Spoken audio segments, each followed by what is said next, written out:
Masyarakat Sumatera Utara memilih untuk sementara penghitungan cepat menempatkan pasangan Samsul Arifin dan Gatot Pujo Nugroho di posisi atas. Ketua KPK Antasari Ashar menyerahkan penghargaan kepada grup musik Slank yang lagunya sempat mengusik DPR.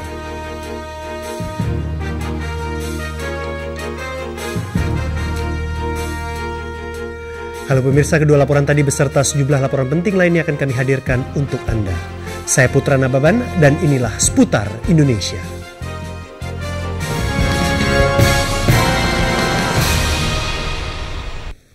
Suasana kota Ternate, Maluku Utara hingga kini masih tegang menyusul bentrok antar pendukung calon gubernur Maluku Utara yang kembali terjadi siang tadi. 6 orang luka-luka, 2 diantaranya mengalami luka tembak.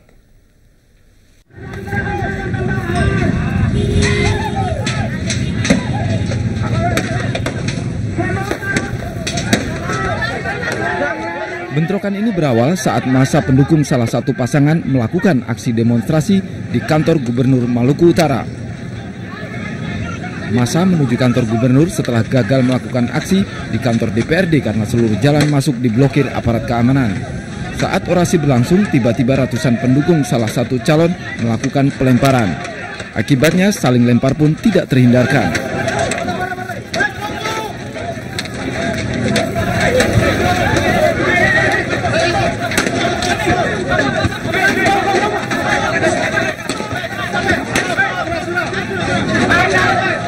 Polisi akhirnya membubarkan kedua massa pendukung calon gubernur.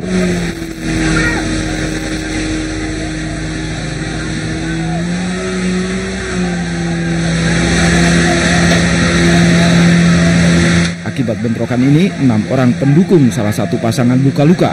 2 diantaranya mengalami luka tembak dan mendapat perawatan di Rumah Sakit Angkatan Darat Ternate.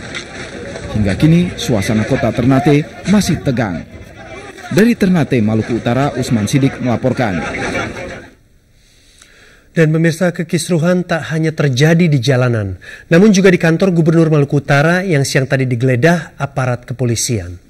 Sejumlah pegawai kantor Gubernur Maluku Utara panik saat sejumlah personel Brimob dan Dalmas Polda Maluku Utara menggeledah ruangan di kantor gubernur. Para pegawai diminta keluar ruangan, bahkan sejumlah pintu di kantor gubernur ikut dirusak. Sekda Provinsi Maluku Utara Muhajir Albar mengaku tidak mengetahui penyebab pasti polisi melakukan penggeledahan. Sementara Kapolres Ternate AKBP Ahmad Mahendra telah dihubungi via telepon genggamnya beberapa kali tak bersedia menjawab.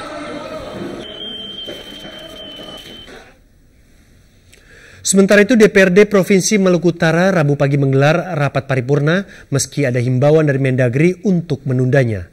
Rapat merekomendasikan pasangan Abdur Ghafur dan Abdurrahmin Fabanyo kepada Menteri Dalam Negeri. Ketua DPRD yang tidak hadir menilai rapat paripurna tidak sah.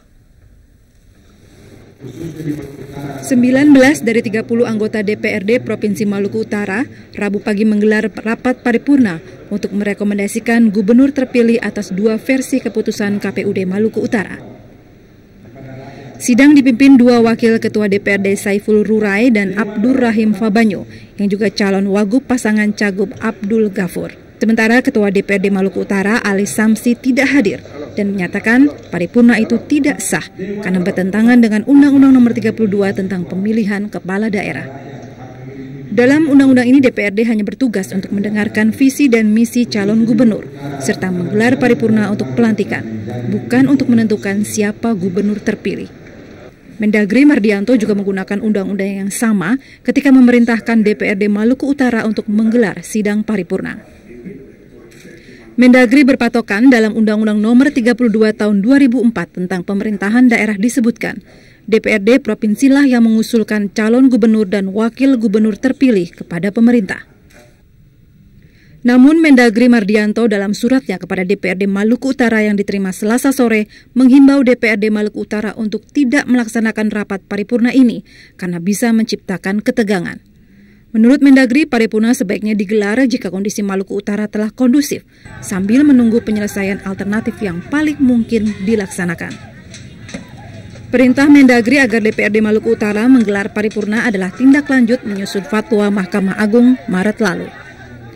Fatwa MA ini menyatakan penghitungan ulang hasil Pilkada Maluku Utara yang sah adalah yang dilakukan di Hotel Bidakara, Jakarta oleh Ketua KPUD Maluku Utara nonaktif Rahmi Hussein.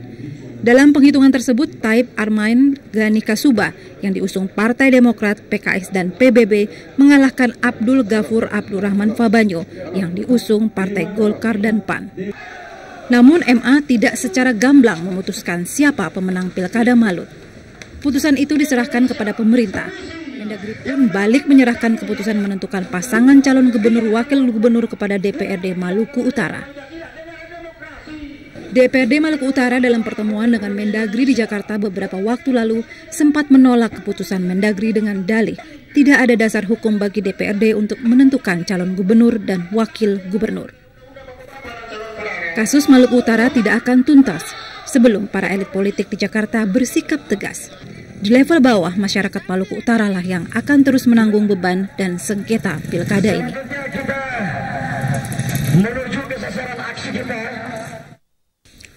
Pemerintah belum mau bersikap atas keputusan perkembangan yang terjadi di DPRD Maluku Utara terkait penentuan calon gubernur dan wakil gubernur. Mardianto meminta kepada warga Maluku Utara untuk menahan diri dan tidak terpancing atas kemelut pilkada. Beberapa waktu yang lalu, sebagian dari anggota malah dipimpin oleh Ketua DPRD Maluku Utara juga datang di sini menyampaikan sikap menolak sidang paripurna dan mereka mengajukan usulan untuk segera mengangkat pasangan Pak Taib Armain. Tadi kita melihat di televisi ada sidang paripurna yang juga memutuskan sesuatu. Tentu masih mencerminkan adanya perbedaan pendapat. Tolong beri waktu dulu untuk kita mempelajari seberapa jauh ini. Dan pemirsa, beberapa saat lalu koresponden kami baru saja melaporkan 15 anggota DPRD dipimpin Ketua DPRD Ali Samsi dan sejumlah anggota Dewan Kehormatan DPRD menggelar rapat pleno di kantor DPRD. Rapat ini membatalkan hasil sidang paripurna DPRD pagi tadi yang dipimpin Wakil Ketua DPRD Saiful Ruari dan Abdurrahim Fabanyo yang merekomendasikan pasangan Ghafur Fabanyo sebagai gubernur dan wakil gubernur terpilih. Proses hukum terhadap seorang ayah yang dinilai lalai hari ini berlanjut. Setelah jeda, kami akan segera kembali dengan laporannya.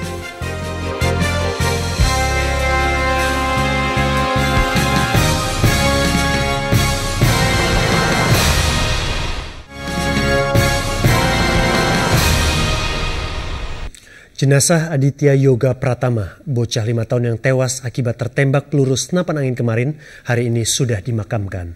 Sementara ayah Aditya, Ma'arif, sudah ditetapkan polisi sebagai tersangka karena dianggap lalai sehingga menghilangkan nyawa orang lain. Ma'arif berteriak histeris dan langsung tak sadarkan diri saat jenazah putra satu-satunya, Aditya Yoga Pratama, 5 tahun, diberangkatkan dari rumah duka menuju pemakaman umum desa setempat. Demikian pula dengan Luciana, sang istri. Melihat kejadian memilukan ini, banyak di antara para pelayat, terutama kaum ibu, menitikkan air mata. Aditya ditemukan tewas tertembak senapan angin milik Ma'arif sang ayah, Selasa 15 April kemarin di rumah mereka di Dusun Bolangsari, Desa Kebon Agung, Porong, Sidoarjo, Jawa Timur. Ma'arif mengaku tidak tahu pasti kejadian yang menimpa anak semata wayangnya ini. Usai berburu, ia meletakkan senapan angin di balik pintu rumah. Saat ia mengganti lampu rumah yang padam, tiba-tiba terdengar letusan dan menemukan putranya sudah terkapar penuh darah. Terkait kasus ini, polisi menetapkan Ma'arif sebagai tersangka. Walau tidak ditemukan unsur kesengajaan, ia dianggap telah melakukan kelalaian yang menyebabkan hilangnya nyawa orang lain sesuai pasal 359 KUHP dengan ancaman hukuman 5 tahun penjara. Mengarah bagaimana? Ya, mengarah sementara bahwa itu kecelakaan. Jadi kecelakaan akibat dari kelalaian. Ya, kelalaiannya dapat dilihat dari meletakkan senjata yang membahayakan ya di tempat yang tidak aman gitu. Polisi juga mengamankan barang bukti senapan angin beserta proyektil timah yang menyebabkan korban meninggal dunia. Proyektil timah di dalam senapan angin tersebut meletus dan menembus dada bagian kiri korban. Tim Liputan RCTI melaporkan. Pemerintah telah secara resmi menetapkan Ahmadiyah sebagai aliran yang menyimpang. Keputusan ini ditetapkan setelah melalui pengawasan selama 3 bulan atas kegiatan jemaah Ahmadiyah. Badan Koordinasi Pengawas Aliran Kepercayaan Masyarakat, Bakor Pakem, Rabu siang akhirnya memutuskan Jamaah Ahmadiyah Indonesia atau JAI sebagai aliran menyimpang. Keputusan ini diambil setelah selama 3 bulan terakhir, Bakor Pakem menemukan sejumlah penyimpangan dalam kegiatan pengikut JAI di 33 kabupaten. Dalam tazkirah itu ada kenabian Mirza Ghulam Ahmad. Nah, itu lalu ayat-ayat Al-Quran itu ditarik untuk supaya membenarkan kenabian Mirza Ghulam Ahmad. Seperti itu. Jadi ini adalah kegiatan keagamaan dan penafsiran keagamaan yang menyimpang dari pokok-pokok agama itu. Dan Bakor Pakem sudah berpendapat bahwa Ahmadiyah menyimpang dari ajaran pokok dan menurut prosedur harus diperingatkan dan diingatkan kepada semua warganya untuk menghentikan semua kegiatannya, dan peringatan itu menurut undang-undang harus dilakukan dengan SKP Menteri Agama, Jaksa Agung, dan Menteri Dalam Negeri. Dengan yang sama, Majelis Ulama Indonesia juga merekomendasikan kepada pemerintah untuk mengambil tindakan tegas terhadap ajaran Ahmadiyah. Kita MUI tentu bekerja sama dengan pemerintah untuk membina mereka supaya mengembalikan mereka kepada paham Islam yang benar.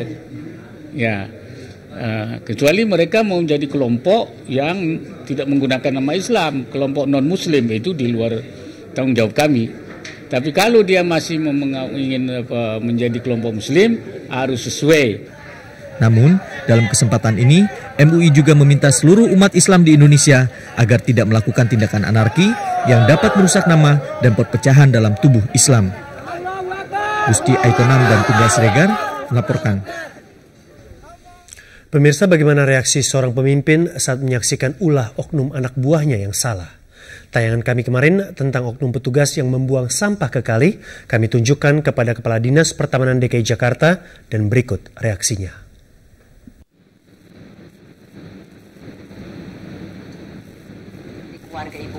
Pemberitaan kami hari Selasa tentang ulah oknum petugas yang membuang sampah ke kali Pesanggerahan kami tunjukkan kepada Kepala Dinas Pertamanan DKI Jakarta, Sarwo Handayani, hari Rabu. Sengaja Dinas Pertamanan yang pertama kali kami temui, karena selain mobil tersebut berplat merah dengan logo Pemprov DKI Jakarta, sampah yang dibuang adalah batang-batang pohon dan dedaunan bekas tebangan.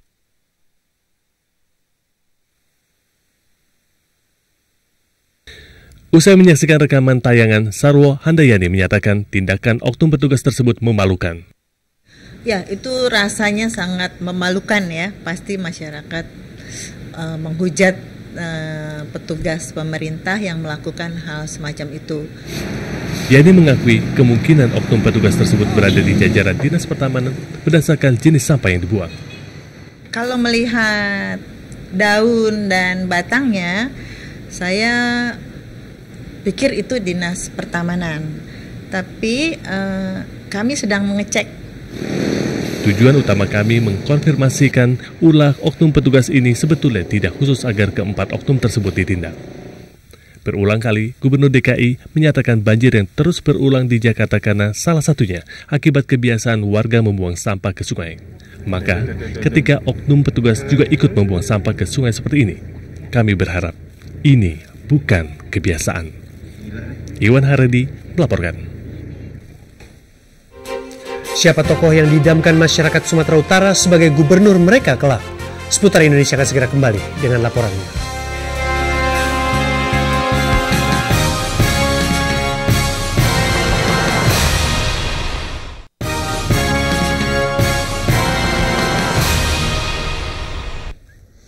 Pasangan Samsul Arifin dan Gatot Pujo Nugroho yang diusung PKS dan koalisi partai kecil untuk sementara unggul dalam hitungan cepat atau quick count sejumlah lembaga survei.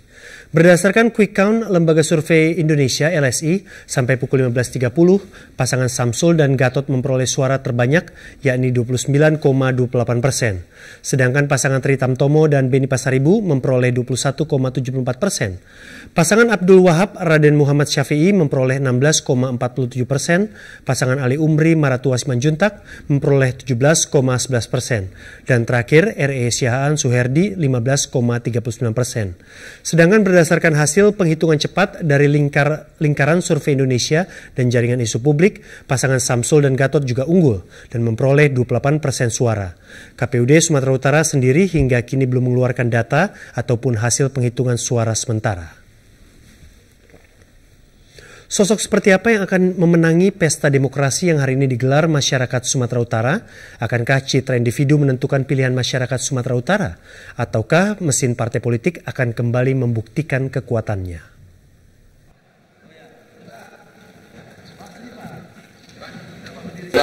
Masyarakat Sumatera Utara yang baru kali ini memilih secara langsung kepala daerahnya terlihat antusias. Dalam Pilkada Jawa Barat terlihat pesona citra kandidat turut berperan untuk meraup suara. Dalam pemilihan di Sumatera Utara, kekuatan para kandidat tampaknya lebih berasal dari mesin partai. Lalu apa yang dicari masyarakat Sumatera Utara? Bang Samsul Arifin dengan Bang Mas Gatot Pujo Nugroho. Kenapa milih dia, Bang? Apa yang diharapkan jika dia terpilih nanti jadi gubernur dan wakil gubernur? Ya, harapan saya pribadi mudah-mudahan Medan ini lebih berkembang lagi, kemudian mengurangi dari jumlah pengangguran. Milih siapa tadi, Bang? Samsul Arifin. Kenapa milih dia, Bang? Orangnya baik hati, murah hati, itulah kan, tahu sama masyarakat. Apa yang diharapkan jika dia terpilih nanti menjadi gubernur? Kesehatan gratis lah, ya, pendidikan. Kelima pasangan cagup yang bersaing dalam pemilihan gubernur Sumatera Utara memang diusung oleh partai politik. Pasangan Ali Umri Maratua Simanjuntak diusung Partai Golkar, pasangan Tri Tamtomo Sahala Beni Pasaribu diusung PDI Perjuangan, pasangan R.E. Siahaan Suherdi diusung beberapa partai seperti PDS, PKB, PPIB, PPD, PNI Marhainisme, PDSB, Partai Pelopor, dan PNBK. Abdul Wahab Dalimunte dan Raden Muhammad Syafi'i diusung Partai Demokrat, PBR, dan PAN. Sedangkan Syamsul Arifin dan Gatot Pujo Nugroho diusung koalisi partai seperti P3, PKS, PBB, Partai Patriot Pancasila, PKPB, PKPI, PPDK, PSI, Partai Merdeka, PPDI, dan PNUI. Akankah kekuatan partai kembali menentukan pemenang? Dalam Pilkada tahun 2003, pasangan Teguh Rizal Nurdin dan Rudolf M. Pardede yang dicalonkan fraksi PD Perjuangan menang dalam pemilihan oleh rapat paripurna DPRD Sumut.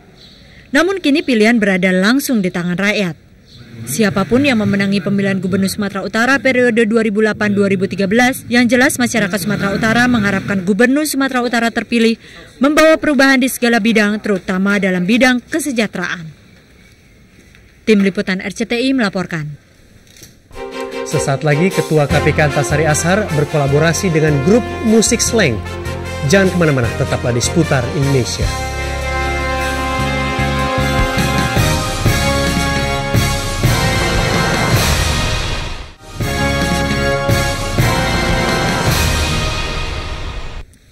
Lagu Slang, Gosip Jalanan, hampir membuat grup musik itu berperkara dengan DPR. Namun justru karena lagu itulah Slang mendapat penghargaan dari Komisi Pemberantasan Korupsi, KPK. Bersuara lantang tentang kondisi sosial, diramu dengan musik yang renyah. Ciri khas inilah yang membuat Slang meraih penghargaan yang tidak diraih grup musik lainnya. Tak kurang dari Ketua KPK Antasari Ashar sendiri yang datang ke markas Slang di kawasan Kalibata, Jakarta Selatan untuk menyerahkan penghargaan atas kiprah Slang memerangi korupsi. Penghargaan ini cukup mengejutkan para personil Slang. Mereka pun tidak menduga lirik lagu Gosip Jalanan menjadi kenyataan.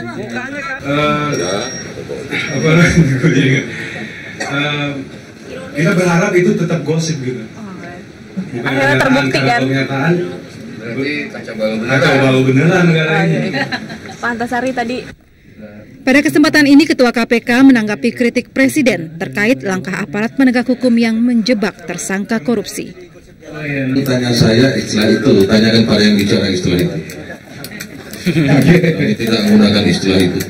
Yang kami lakukan adalah proses penegakan hukum mulai dari pengumpulan data dan bahan keterangan, penyelidikan, penyidikan, dan penuntutan dan eksekusi. Itu langkah hukum.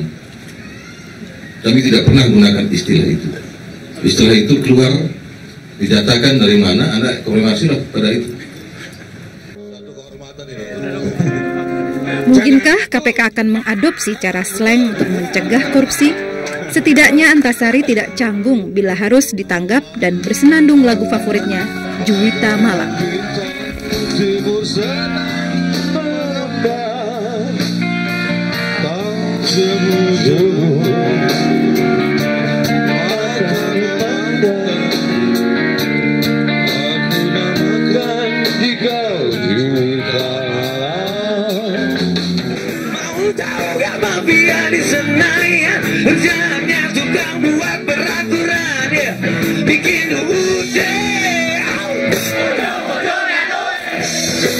Kontributor RCTI Sukron melaporkan. Mirsa Seputar Indonesia 16 April 2008 berakhir di sini. Saya Putra Nababan, terima kasih. Sampai jumpa.